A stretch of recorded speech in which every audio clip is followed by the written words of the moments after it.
ദാസപ്പോ എന്നെ ശരിക്കൊന്ന് ശ്രദ്ധിച്ചേ. എന്റെ പെരുമാറ്റത്തില് എന്തെങ്കിലും പന്തികളുണ്ടോന്ന് ഒന്നും നോക്കിക്കേ.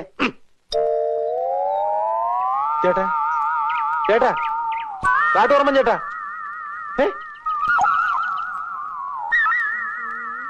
എന്തോ കുഴപ്പമുണ്ടല്ലോ.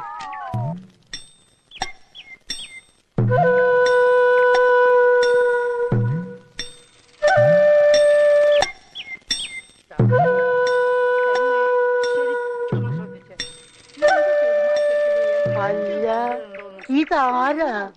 വാര്യമ്പള്ളിയില് മീനാക്ഷിയല്ലോ. എന്താ മോളെ സ്കൂട്ടറില്? മോളോ? ഏത് മോള്? ചേട്ടാ ഇത് ഞാനാ, ഞാൻ ദാസപ്പൻ കുട്ടി. ഓ, നീയാണോ? ചേട്ടൻ അറിഞ്ഞോ? മാടമ്പള്ളിയിലെ അടുക്കളക്കാരി ശാന്ത എന്നോട് പറഞ്ഞത് നമ്മുടെ ചെമ്പങ്കോട്ടെ ശ്രീദേവിക്ക് പ്രാന്താന്ന്. ദാസപ്പോ എന്നെ ശരി